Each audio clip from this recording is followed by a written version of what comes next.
Sun is setting. We got about 4 miles to go.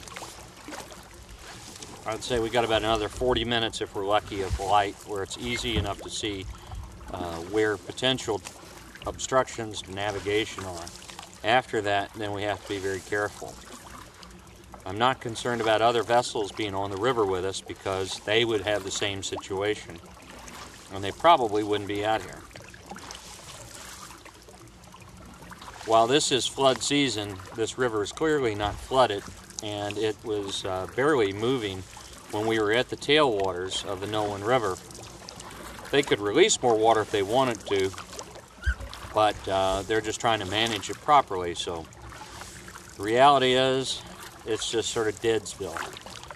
That's why we're having to work hard paddling today. There's some neat rock faces here on the left, which is the port side. See if you can pan around and get that.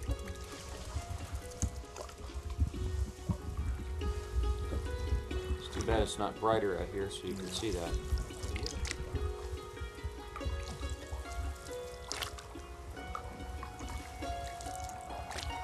There'll be another outcropping about 50 feet or so.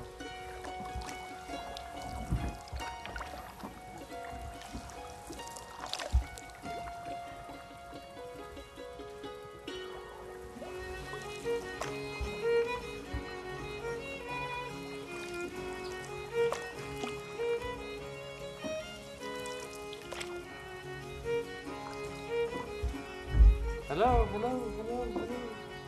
Echo, echo, echo.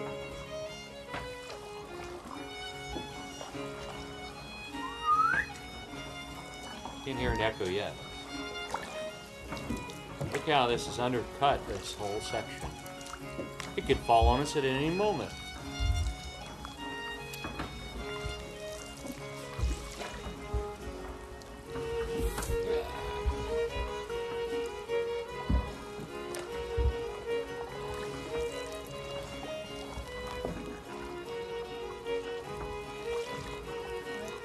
Alright. Yeah, that'll be helpful since we're going around the big bend here.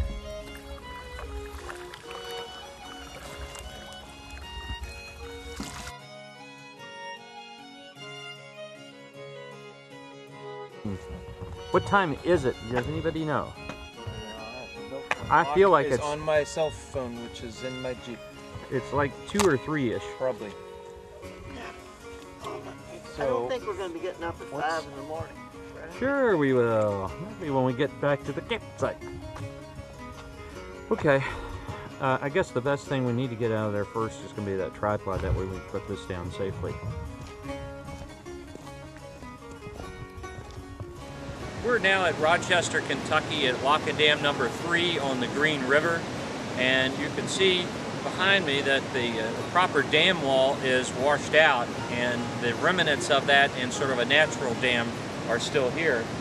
Lock and Dam number 3 went out of operation due to cutbacks on Ronald Reagan's administration in 1980. In 1977, this was upgraded from being a fully manual operated lock and dam, where 3 men would end up walking around on a spindle to where they could actually do it with one man using an electric drill that would drive a gear system that would open these gates and allow the vessels to pass through. One of the problems with this lock and dam, though, was its extremely small size. This facility was built about 1839, and vessels of that time were far smaller than what they are now. So basically only recreational craft could go through this place. Officially it is still owned by the U.S. government, but the reality is it's not used by anybody. Toward the end of its operational status, it cost approximately $100,000 per year to continue cleaning out, dredging the inlets at both ends of the lock chamber as well as in the chamber itself. And we're going to be interviewing with Randall Lytle, who was a second-generation lockmaster who lived here and even saw ghosts while he was here. His wife has confirmed that because they lived here a number of years. So we'll have a fun time exploring this site a little bit more. what you'll notice is that between where those two lock gates come together is a gap. Normally you have a piece of wood in there that is rounded. It's sort of like a half of a telephone pole, and those are called timber cribs. And the wood is more absorbent of shock when you bring the two gates together, and will also sort of work as a cushion, so that way if there's a lot of pressure upstream coming down on these gates, that instead of it hurting the gates, it just sort of absorbed by that wood itself. And you'd have them lining this edge as well as over there towards the actual wall.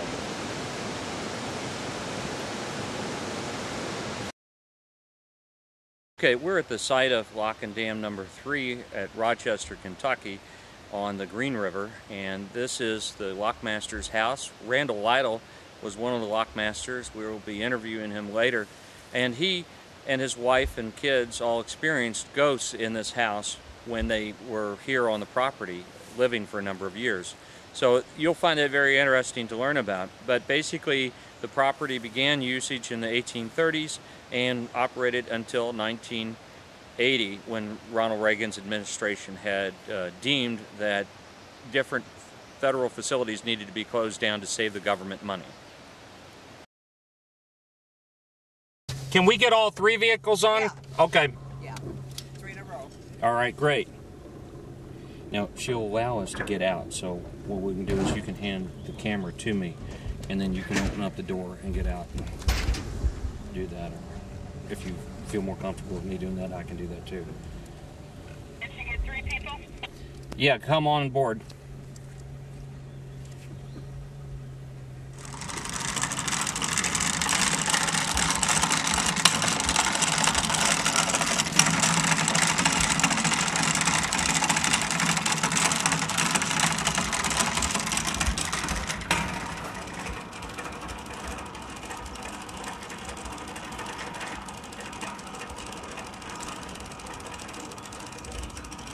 This is looking downstream on the Green River, and the Mud River is actually just where the clearing is to the left. We will be traversing the Mud River today.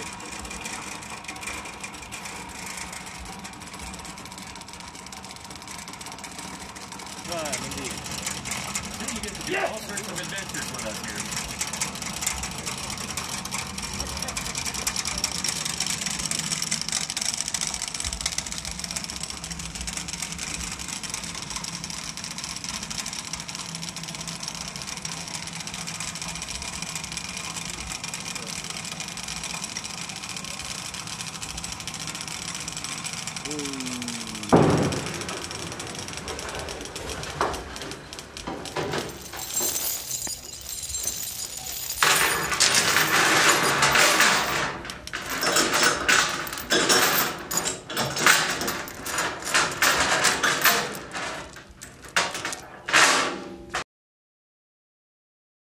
They don't have any luck, so I let them take a picture of that.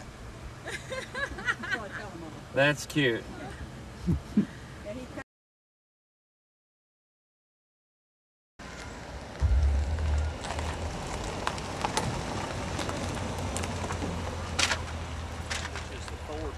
Think of that as you bow over. The port, which is the left, port is spelled with 4 letters, and it ends with T, the same way left does. That's how you can remember that. Starboard is the right-hand side, and that would be more letters than 4, and therefore you can remember starboard is on the right and port is on the left. The aft is after the midship point, and therefore it is the back of the ship. This is the midship, and this is where the bowman would sit, and the person in the back takes care of the steering, as well as providing power and sort of in charge of what's going on. Normally your more experienced navigator would be in the back. The person in the bow provides sight as well as power, and sets the pace.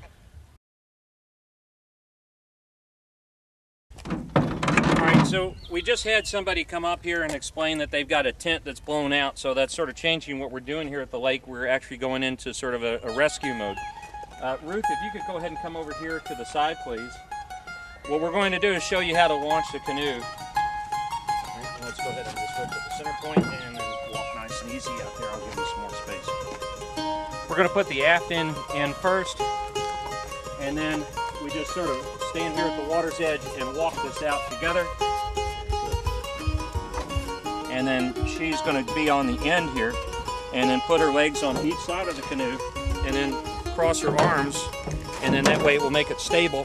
And then I walk in very carefully right on the keel so I don't tear the canoe up.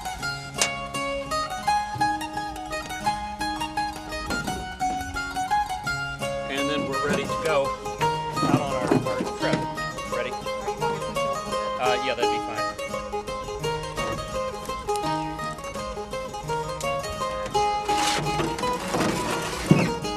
And then step in real slow. Okay. Now the only problem is see if you can use, yeah, see if you can use your paddle. You might have to just barely jump up and step out again just for a second. This is a shallow